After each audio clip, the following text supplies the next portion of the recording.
Une voix pour la cause. J'avais supplié Most de ne pas indiquer mon heure d'arrivée à la German Union de Rochester, où je devais donner la conférence.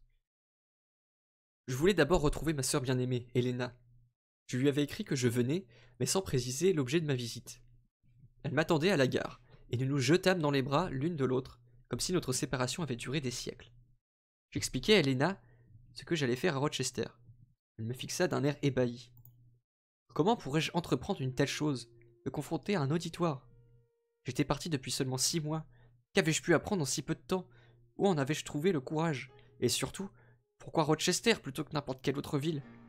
Nos parents ne se remettraient jamais de ce choc. Jusque-là, je m'étais jamais mise en colère contre Helena, car aucune raison ne s'était présentée. D'ailleurs, c'était toujours moi qui poussais sa patience à bout. Mais la référence à nos parents me fit sortir de mes gonds et raviva tous les souvenirs épouvantables de Popeland et l'amour d'Helena pour Soucha écrasé dans l'œuf. Je lançai des accusations amères, visant particulièrement mon père, sa sévérité, le cauchemar de mon enfance et la tyrannie qu'il exerça sur moi. Même après mon mariage. Je reprochais à Helena d'avoir laissé nos parents lui voler sa jeunesse. Je m'écriais « Ils ont failli réussir avec moi aussi !» Mais j'avais coupé les ponts avec eux dès qu'ils s'étaient joints à tous ces intolérants de Rochester et m'avaient chassé. Dorénavant, ma vie m'appartenait. La tâche que j'avais choisie m'était plus précieuse que ma propre vie. Rien ne pourrait m'en détourner, et surtout pas un quelconque égard pour mes parents. Je crois que mon micro sature. Quand je parle fort comme ça, ouais, je vais baisser le micro encore.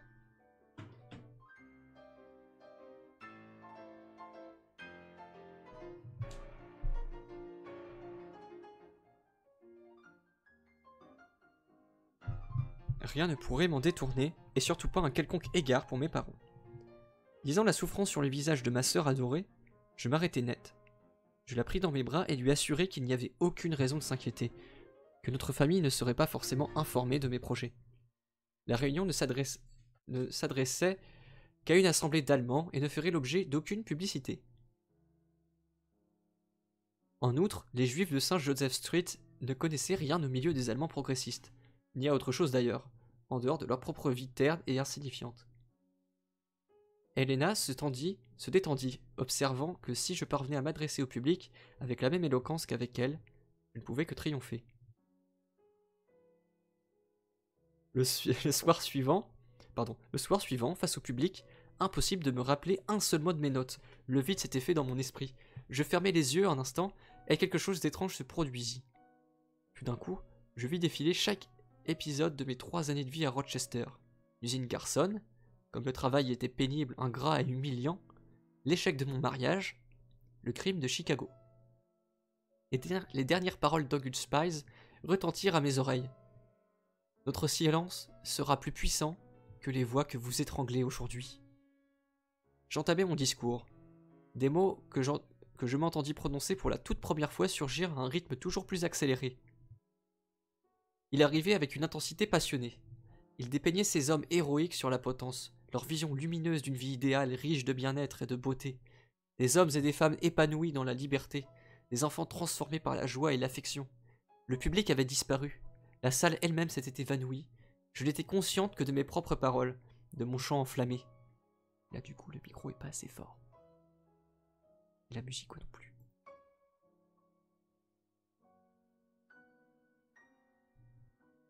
Je m'arrêtai. Des applaudissements frénétiques me submergèrent. Il y eut ensuite un bourdonnement de voix. Des gens me parlaient de choses que je ne comprenais pas. Puis j'entendis quelqu'un tout proche de moi. C'était un discours inspiré. Mais qu'en est-il de la lutte pour les 8 heures? Vous n'en avez pas du tout parlé? C'était comme si on m'avait précipité de mes sommets exaltés et écrasé au sol. J'avertis le président que j'étais trop fatigué pour répondre aux questions, et je rentrai à la maison. Mon corps et mon esprit étaient perturbés. J'entrai sans bruit dans l'appartement d'Helena, et me jetai tout habillé sur mon lit. L'exaspération contre Most qui m'avait imposé cette tournée, la colère envers moi-même qui avait succombé si facilement à son influence, la conviction d'avoir escroqué le public, tout cela bouillonnait dans ma tête, en même temps qu'une incroyable découverte. J'étais capable d'influencer les gens avec des mots. Des mots étranges et magiques qui surgissaient de je ne savais d'où. Du plus profond de moi-même, je pleurais de joie devant cette révélation. Je me rendis à Buffalo, décidé à tenter un nouvel essai. Comme précédemment, une grande nervosité m'envahit pendant les préliminaires, mais, cette fois, lorsque je me trouvais devant le public, aucune vision ne vint enflammer mon esprit. Mon discours fut un rabâchage interminable sur la perte d'énergie du temps qu'impliquait la lutte pour les 8 heures, et où je me moquais de la stupidité des ouvriers qui se battaient pour de telles vétilles. À la fin de ce qui me semblait durer des heures, on me complimentait sur la clarté et la logique de ma présentation. On me posa quelques questions, et je répondis avec une assurance qui ne souffrait aucune contradiction. Néanmoins, sur le chemin du tour, j'avais le cœur lourd. Aucune exaltation n'était venue inspirer mes paroles. Comment pouvait-on espérer toucher d'autres cœurs quand son propre cœur restait si froid? Je décidai d'envoyer un télégramme à Most le lendemain matin pour le supplier de me dispenser de l'obligation d'aller à Cleveland. Je ne pourrais pas supporter de réitérer ce radotage insignifiant. Après une nuit de sommeil, ma décision me parut puérile et médiocre. Comment pourrais-je abandonner si rapidement? Most aurait-il abandonné ainsi? Et Sacha? Eh bien moi aussi j'allais continuer. Je pris le train pour Cleveland. La réunion fut très animée. C'était un samedi soir et les ouvriers venus en nombre y participaient avec femmes et enfants. Tout le monde buvait. Un groupe m'entoura, m'offrit des rafraîchissements et me posa des questions. Qu'est-ce qui m'avait incité à entrer dans le mouvement? Étais-je allemande? Comment gagnais-je ma vie? Cette curiosité futile de la part de gens censés s'intéresser aux idées les plus avancées me rappella l'interrogatoire serré que j'avais subi à Rochester, le jour de mon arrivée en Amérique, et me mit en rage. Mon discours, dans ses grandes lignes, ressemblait à celui de Buffalo, mais sous une autre forme. Maniant le sarcasme, je mettais en cause non pas le système ni les capitalistes, mais les ouvriers eux-mêmes, prêts à renoncer à un grand avenir pour une poignée de gains passagers. Que quelqu'un parle ainsi sans mâcher ses mots parut plaire au public. Des hurlements fusèrent à certains endroits, tandis qu'à d'autres, on entendit des applaudissements vigoureux. Ce n'était pas un meeting, c'était un cirque, et moi j'étais le clown. Un homme au premier rang, que j'avais remarqué à cause de ses cheveux blancs et de son visage émacié, se leva pour parler. Il expliqua qu'il comprenait mon impatience face à des revendications mineures, telles que travailler moins d'heures par jour ou gagner quelques dollars de plus par semaine. Il était compréhensible que des jeunes gens prennent à la légère la question du temps. Mais que pouvaient faire des hommes de son âge? Ils avaient peu de chance de voir leur vivant le renversement définitif du système capitaliste. Devaient-ils aussi renoncer à réduire de 2 heures par jour un travail tant détesté? C'était la seule réalisation concrète qu'ils pouvaient espérer voir de leur vivant. Est-ce qu'ils devaient se priver de cette petite victoire? Ne jamais jouir d'un peu de temps pour lire ou profiter du grand air? Pourquoi cette injustice envers les gens enchaînés à l'ouvrage? La sincérité de cet homme et la clarté de son analyse quant aux enjeux de la lutte pour les 8 heures me firent prendre conscience de la position erronée de Most. Je réalisais le crime que je commettais contre moi-même et contre les ouvriers en répétant ces idées comme un perroquet. Je compris pourquoi je n'avais pas réussi à toucher le public. Je m'étais réfugié dans des plaisanteries faciles et des piques acerbes lancées contre les travailleurs pour masquer mon propre manque de conviction. Si ma première expérience en public n'apporta pas le résultat espéré par Most, la leçon que j'en tirais était précieuse. Elle ébranla ma confiance infantile dans l'infaillibilité de mon mentor et me fit comprendre l'importance d'une réflexion indépendante. À New York, mes amis m'avaient réservé un accueil grandiose. Notre appartement était rempli de fleurs et d'une propreté impeccable. Ils attendaient avec impatience le récit de ma tournée et craignaient l'effet de mes nouvelles idées sur Most.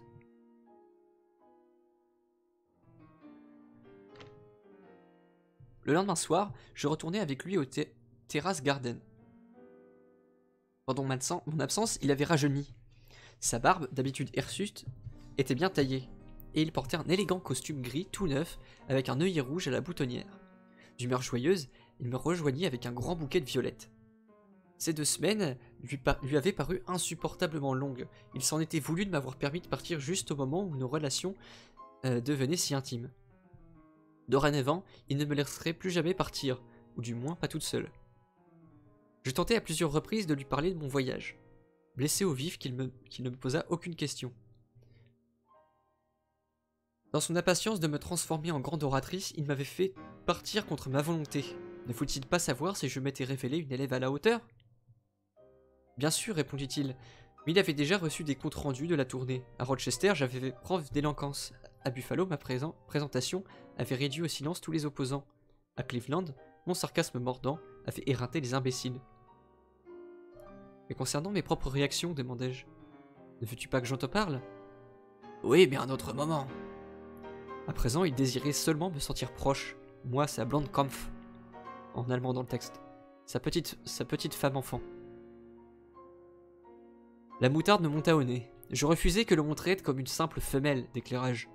Lâchant que jamais plus je ne le suivrais aveuglément, que je m'étais ridiculisé, que l'intervention de 5 minutes du vieil ouvrier m'avait convaincu bien plus que tout son art de la persuasion. Je continuai sur ma lancée tandis que lui restait sans mot dire. Quand j'eus terminé, il appela le serveur, paya l'addition, et se leva pour sortir. Je lui emboîtai le pas. Dans la rue, il déversa un torrent d'injures. Il avait élevé une vipère, une perfide, une coquette sans cœur qui avait joué avec lui comme le chat avec la souris. Il m'avait envoyé pour plaider sa cause, et je l'avais trahi. J'étais comme tous les autres, mais cela, il ne le tolérerait pas. Il préférait m'arracher de son cœur sur le champ plutôt que de me regarder comme une simple amie. « Qui n'est pas avec moi est contre moi !» cria-t-il. « Il ne saurait en être autrement !» Une grande tristesse me submergea, comme si je venais de subir une perte irrémédiable. Dès mon retour à notre appartement, je m'effondrai. Mes amis s'inquiétèrent et firent tout ce qu'ils purent pour me calmer. Je leur racontai l'histoire du début à la fin, sans oublier les violettes que j'avais machinalement ramenées avec moi. Sacha s'indigna. « Des violettes en plein hiver, alors que des milliers de gens sont affamés et sans travail !» Il avait toujours affirmé que Most était un dissipateur, vivant aux dépens du mouvement. Et quel genre de révolutionnaire étais-je, moi, pour accepter les faveurs de Most? Je ne savais donc pas que son intérêt pour les femmes était purement physique. C'était d'ailleurs le cas avec la plupart des Allemands. Pour eux, ce n'était que des femelles. Je devais choisir une fois pour toutes entre Most et lui. Most n'était plus un révolutionnaire. Il avait renié la cause. Sacha, en colère, quitta l'appartement. Je restais abasourdi, meurtri. Ce monde que je venais de découvrir était en débris à mes pieds. Une main intentionnée prit la mienne, me conduisit sans bruit dans ma chambre et me laissa. C'était Fédia. Peu après, un nouvel appel me parvint au sujet d'ouvriers en grève. Et j'y répondis avec enthousiasme. Il provenait de Joseph Barondès, que j'avais déjà eu l'occasion de rencontrer. Il faisait partie d'un groupe de jeunes socialistes et anarchistes juifs qui avait organisé le syndicat des confectionneurs de manteaux et d'autres syndicats yiddish. Bien que ce groupe comptât des hommes plus avertis et meilleurs orateurs que Barondès, il s'en démarquait par sa très grande simplicité. Ce gaillard élancé et d'allure agréable était totalement exempt de grandiloquence. Il avait une ouverture d'esprit pragmatique plutôt qu'académique. C'était précisément l'homme qu'il fallait aux ouvriers pour les aider dans leur lutte quotidienne. Barondès était désormais à la tête du syndicat et dirigeait la grève des confectionneurs de manteaux. Tous ceux de l'East Side, qui étaient déjà capables de prononcer quelques mots en public, furent recrutés au service de la grève. Majoritairement des hommes. L'exception fut Annie Netter, une jeune fille qui s'était déjà fait une réputation pour son activité inlassable dans les rangs anarchistes et ouvriers. Elle s'était montrée une des ouvrières les plus intelligentes et les plus infatigables à l'occasion de diverses grèves, notamment celle de Knights of Labour. Note de bas de page. Noble and Holy Order of the Night Labor. Noble et saint ordre des chevaliers du travail. Organisation de défense ouvrière qui exista entre 1869 et 1949 aux États-Unis. Elle s'inspirait du modèle maçonnique et du compagnonnage. Fin de note. Cette organisation avait été pendant des années au cœur des campagnes intenses des années 1880. Elle atteignit son apogée lors de la lutte pour les 8 heures conduite par Person, Spies, Fielden et les autres hommes, morts à Chicago. Son déclin s'amorça lorsque Terence V. Powderly, son grand maître, s'allia avec les ennemis de ses camarades que l'on envoyait à la mort. Tout le monde savait que pour 30 pièces d'argent, Powderly avait aidé à tirer les ficelles qui conduisirent les hommes de Chicago à l'échafaud. Les ouvriers militants quittèrent les Knights of Labour, et l'organisation se transforma en dépotoir pour chercheurs d'emploi sans scrupules. Annie Netter avait été parmi les premières à se détourner de cette organisation qui l'avait trahi. Elle avait rejoint les pionniers de la liberté, à l'instar de la plupart des anarchistes juifs à l'activité de New York. Note de bas de page, relatif à pionniers de la liberté. Pioneer des Freiheit, Freiheit, premier groupe anarchiste juif aux États-Unis, fondé à New York le 9 octobre 1886. jour où fut prononcée la sentence contre Albert Parson, August Spice et leurs compagnons. Les fondateurs, Falsblatt, Bernstein, Transwunski et Yudelevich, furent bientôt rejoints par une brillante constellation d'écrivains et d'orateurs. Soljanovski, Roman Lewis, Hillel Solotarov, Moishe Katz, J.A. Marison et David Edelstadt, qui firent de ce groupe l'un des plus remarquables dans l'histoire du mouvement anarchiste. Fin de note. Adhérente très impliquée, elle y consacrait sans compter son temps à son maigre salaire. Elle était soutenue dans ses efforts par son père qui avait évolué de l'orthodoxie religieuse à l'athéisme et au socialisme. C'était un homme exceptionnel, un grand lettré, humain et chaleureux, un amoureux de la vie et de la jeunesse. Le domicile de Netter, à l'arrière de leur petite épicerie, devint un centre intellectuel et une oasis pour les éléments radicaux. Madame Netter tenait table ouverte, y trônait en permanence le samovar et des zakouski, en russe dans le texte. Samovar et zakouski, à profusion. Nous autres, jeunes rebelles, étions des clients assidus, bien que peu rentables, de l'épicerie Netter. Freiheit. Non, c'est Freiheit parce que c'est A-Y, parce que c'est du yiddish et pas de l'allemand. Mais tu fais bien de faire la remarque, The Gentleman, je vais l'écrire comme ça. À la rediff, on verra comment ça s'écrit. Ouais, je connais mes propres règles, merci. Freiheit. Il me semble que c'est Heut, vu que c'est du yiddish et pas de l'allemand, à proprement parler. Après, c'est peut-être Freiheit aussi également, je sais pas.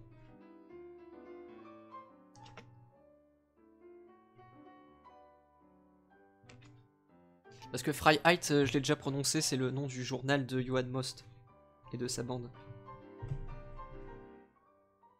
Il me semble que c'est Freiheit, mais je suis pas sûr.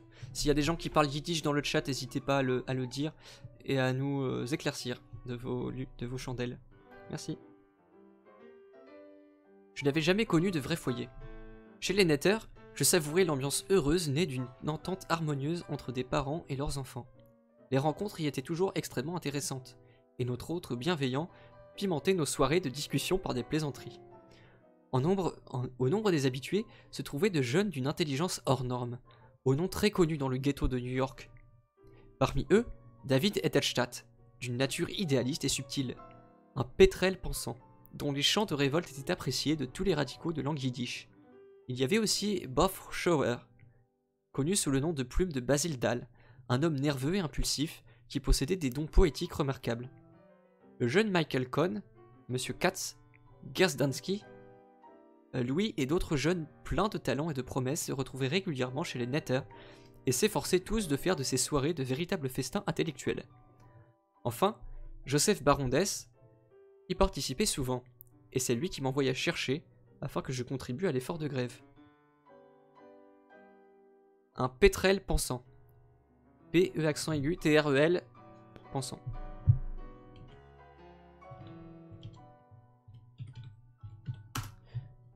Je vais voir une définition de ce mot pour vous Twitch et vous YouTube. Parce que moi-même je sais pas ce que c'est. J'ai essayé de faire bonne figure en faisant genre... Pétrel est un terme ambigu qui désigne en français plusieurs oiseaux de mer de la famille des Procellarides. Ok, c'est des animaux de mer, des oiseaux de mer. Voilà.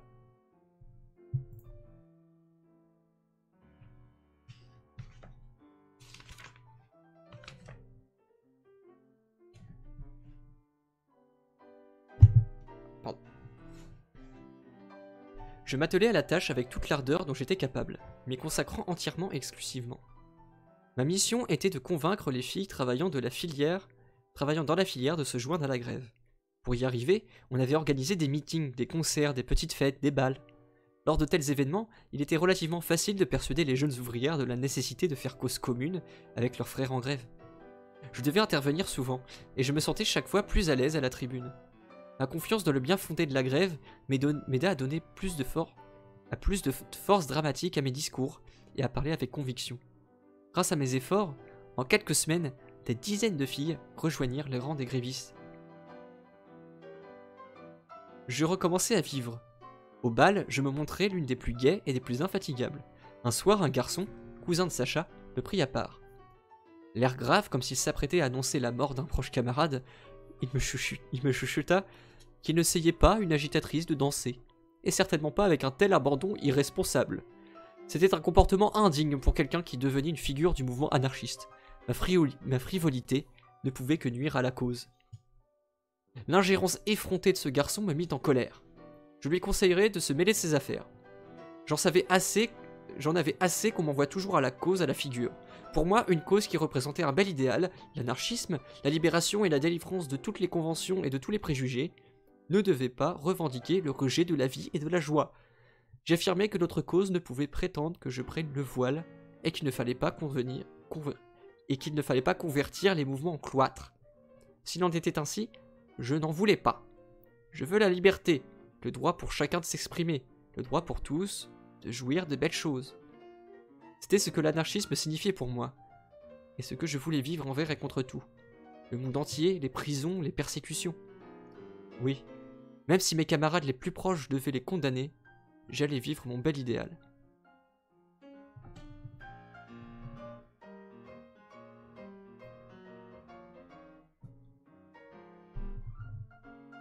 Emporté par la passion, j'élevai la voix. Je me retrouvai au milieu d'un attroupement. Des applaudissements fusèrent. Mêlés de protestations, j'avais tort. On devait donner à la cause la priorité absolue. L'ensemble des révolutionnaires russes avaient agi ainsi, sans jamais penser à eux-mêmes. Vouloir jouir de choses qui nous éloigneraient du mouvement n'était que l'égoïsme le plus borné. La voix de Sacha dominait dans tout ce tohu-bohu. Je me tournai vers lui. Il se tenait debout près d'Anna Minkin. J'avais remarqué, bien avant notre dernière dispute, l'intérêt grandissant qu'il me portait. Par la suite, Sacha avait quitté notre appartement où Anna venait nous rendre visite presque chaque jour.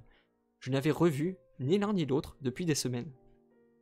Mon cœur me serra, plein de désir pour cet amant fougueux et têtu. Je mourais d'envie de l'appeler par ce petit nom qu'il préférait, Doutchenka, en russe dans le texte, de tendre mes bras vers lui. Mais son visage était fermé, ses yeux pleins de reproches. Je me retins. Je n'allais plus danser ce soir-là. Peu de temps après, on me convoqua au bureau du comité de grève. J'y trouvais, déjà au travail, Joseph Barondès et d'autres dirigeants du mouvement. Assis à côté de Barondès, je remarquai le professeur T.H. Garside, un Écossais, ancien conférencier des Knights of Labour, qui avait pris la tête de la grève. Garside, âgé d'environ 35 ans, était grand, pâle et paraissait lymphatique. Il se comportait d'une manière doucereuse et pateline et ressemblait vaguement aux images du Christ. Il cherchait surtout à apaiser les conflits et à arranger les choses. Garside nous avertit que la grève serait perdue si nous n'acceptions pas de compromis. En désaccord avec lui, je protestai contre sa proposition. Plusieurs membres du comité me soutinrent, mais grâce à son influence, Garside l'emporta. La reprise du travail fut décidée, conformément à ses recommandations. Les semaines épuisantes de grève firent place à des activités moins ardues. Conférences, soirées chez les Netter ou dans notre appartement, et démarches pour retrouver un emploi. Fedia commença à travailler à l'agrandissement de photographies au pastel. Il expliqua qu'il ne devait plus gaspiller notre argent, celui d'Hélène et le mien, en achat de peinture. De toute façon, il ne deviendrait jamais un grand pâtre, pensait-il. Je soupçonnais cependant un autre motif. Il souhaitait probablement gagner de l'argent afin d'alléger ma pénible charge de travail. Depuis quelque temps, je ne me sentais pas très en forme, en particulier pendant mes règles, dont les douleurs insoutenables m'obligeaient à m'aliter des jours durant. Ces mots dataient du grand traumatisme que mère avait provoqué en me giflant. Il s'était aggravé par la suite avec un rhume attrapé lors de notre voyage à Königsberg, de Königsberg à Saint-Pétersbourg. Nous devions, mère, mes deux frères et moi, passer la frontière clandestinement. L'année 1880 tirait à sa fin, et l'hiver était particulièrement rude. Les passeurs avaient prévenu mère qu'il nous faudrait marcher dans la neige épaisse et même traverser un ruisseau à moitié gelé. Mère s'inquiétait pour moi car, avec l'excitation du départ, mes règles avaient débuté plus tôt que prévu, et j'étais malade. À 5 heures du matin, nous nous mîmes en route, frissonnant de froid et de peur. Nous atteignîmes peu après le ruisseau marquant la frontière russo-allemande. La seule idée de plonger dans cette eau glacée nous paralysait, mais nous ne pouvions reculer. C'était la seule solution si nous ne voulions pas être attrapés, et peut-être abattus par les soldats qui patrouillaient à la frontière. Finalement, quelques roubles les persuadèrent de fermer les yeux, mais ils nous avertirent de faire vite. nous nous y engageâmes. Mère, chargée de ballots et moi, portant mon petit frère. Instantanément, le froid me glaça le sang et une douleur cuisante me parcourut le dos. Le ventre et les jambes, comme si des fers brûlants me transperçaient. Seule la terreur des soldats me retint de crier. Nous abordâmes rapidement l'autre rive. La douleur cessa, mais je continuais à claquer des dents et j'étais en nage. Nous courûmes à toutes jambes vers l'auberge située du côté russe.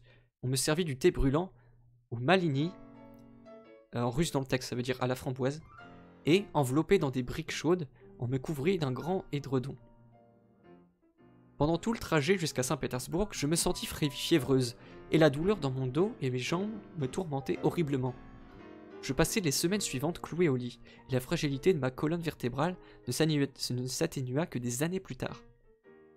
En Amérique, j'avais consulté Solotaroff à propos de ces malaises. Il m'emmenait voir un spécialiste qui me conseilla vivement de me faire opérer.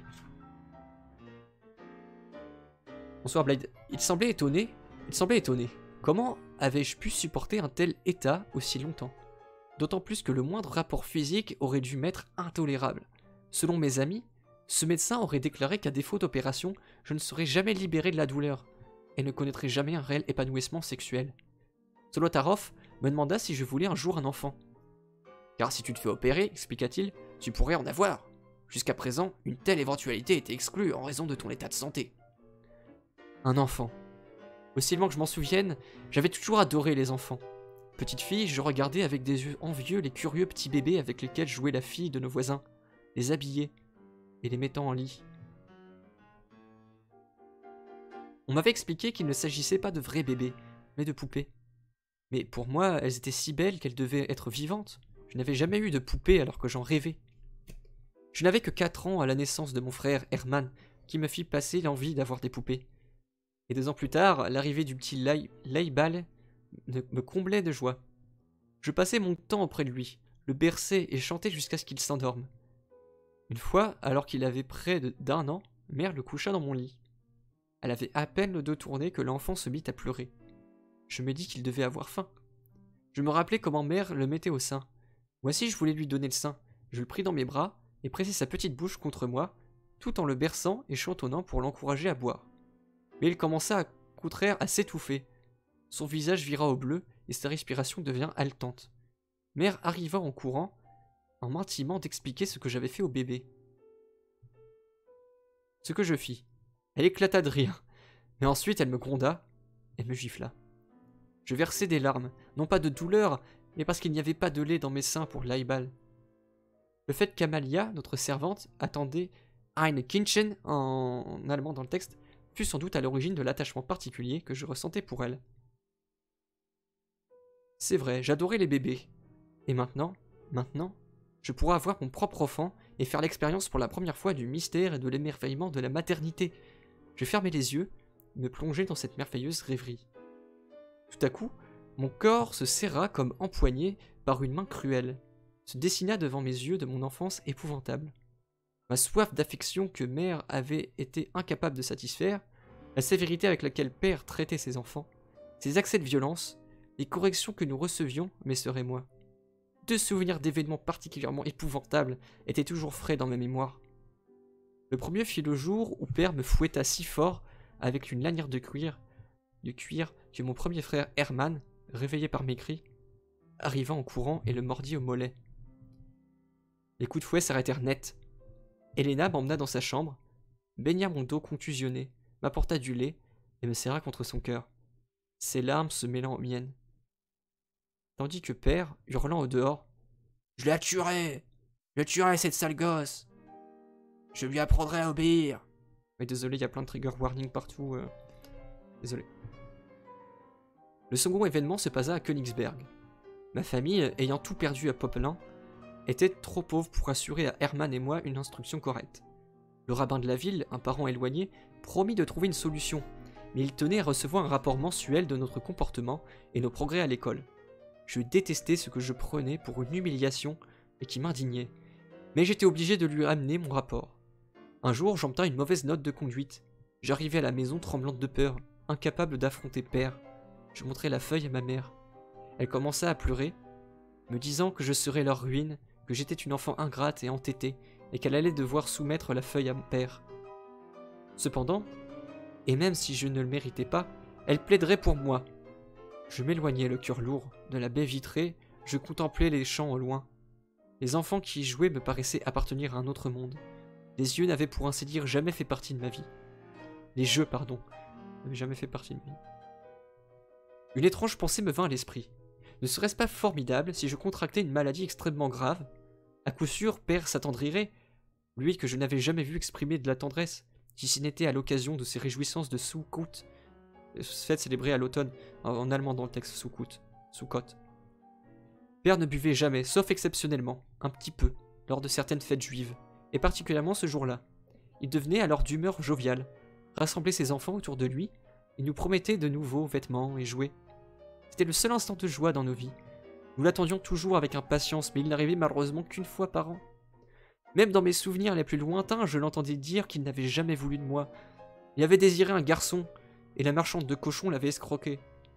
Alors, si je tombais vraiment très malade, proche de la mort, deviendrait-il gentil, et cesserait-il de me battre, de me laisser au coin, debout, pendant des heures, de m'obliger à marcher de long en large, un verre d'eau à la main? Si tu renverses une seule goutte, tu auras le fouet, menaçait-il. Le fouet et le petit tabouret, symbole de ma honte et de ma tragédie, restaient en permanence à portée de sa main. Au bout de multiples essais et de très nombreuses punitions, j'appris à ne pas faire tomber une seule goutte d'eau. Mais à chaque fois, l'épreuve me perturbait et me rendait malade pendant des heures.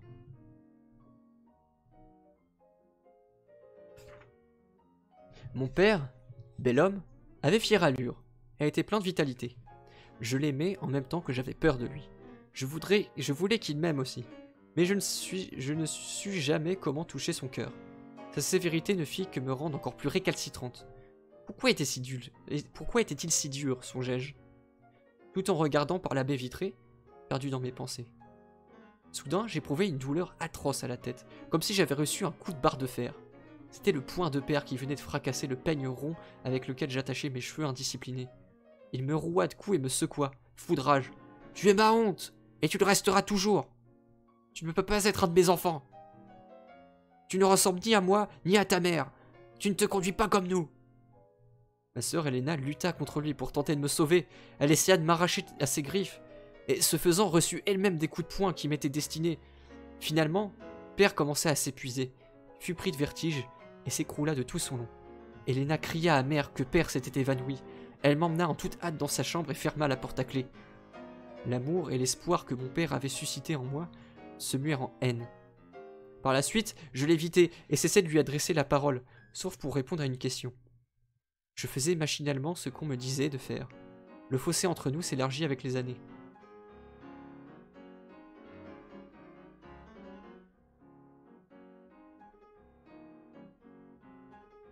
La maison devint une prison. Dès que je tentais de m'en échapper, on me rattrapa et me rattachait par les chaînes que mon père avait forgées à mon attention. De Saint-Pétersbourg en Amérique, de Rochester à mon mariage, combien de fois n'avais-je pas essayé de fuir? Je fis ma dernière et ultime tentative avant de quitter Rochester pour New York. Mère ne se sentait pas très bien, et je m'étais rendu chez elle pour faire le ménage. Accroupi, je nettoyais le plancher, tandis que père me harcelait au sujet de mon mariage avec Kirchner, me reprochant d'abord de l'avoir quitté et ensuite d'être revenu avec lui. Il répétait sans cesse « Tu as des mœurs dissolues. Tu as été toujours la honte de la famille. » Il parlait, et moi je continuais à nettoyer. C'est alors que quelque chose se cassa net en moi. Je lançai en bloc à la figure de père, mon enfance solitaire et sombre, mon adolescence tourmentée et ma jeunesse sans joie. Il écoutait, immobile, atterré par mes accusations, dont je ponctuais chaque assaut par un coup de brosse sur le plancher. Mon réquisitoire pointa un à un les événements cruels qui avaient jalonné ma vie. Notre maison semblable à une immense grange, ses colères qui y retentissaient, les domestiques qui me maltraitaient, ma mère qu'il tenait d'une main de fer, tous les fantômes qui avaient hanté mes jours et terrorisé mes nuits revinrent à ma mémoire, nourrissant mon amertume. Il m'avait tant de fois traité de catin. Si je ne l'étais pas devenu, il n'y était pour rien, proférai-je. Plus d'une fois, j'avais bien failli me retrouver sur le trottoir. Seul l'amour et la dévotion d'Helena m'en avaient préservé. Je débitais ces paroles comme un torrent déchaîné, la brosse martelant le plancher de toute la haine et le mépris que je ressentais envers mon père. Cette scène terrible s'acheva lorsque j'éclatai en hurlements hystériques. Mes frères me portèrent jusqu'à ma chambre et me mirent au lit. Le lendemain matin, je quittai la maison. Je devais partir pour New York sans revoir père. Depuis ce temps-là, j'avais appris que ma tragique enfance ne faisait pas exception, que des milliers d'enfants naissaient non désirés, ravagés et abîmés par la pauvreté, et plus encore par la méconnaissance et l'ignorance. Jamais je ne pouvais ajouter au rang de ces infortunées victimes un enfant de plus. Cependant, il y avait à cela une raison supplémentaire. J'étais de plus en plus absorbé par cet idéal nouvellement rencontré, au service duquel j'avais décidé de me consacrer entièrement. Pour réaliser cette mission, je devais rester libre de tout lien et de toute entrave. Qu'importaient ces années d'affliction et de désir d'enfant refoulés à côté du prix qui avait déjà payé tant de martyrs. Moi aussi je paierai le prix. J'endurerai la souffrance. Je trouverai un exutoire à mon besoin de maternité dans l'amour de tous les enfants. En français dans le texte, tout. Il n'y eut pas d'opération. La santé me revint grâce à plusieurs semaines de repos et aux soins intentionnés de mes amis. Sacha, qui était revenu à la maison, les sœurs Minkin, Most, qui passait me voir souvent et m'envoya des fleurs, et avant tout le jeune artiste.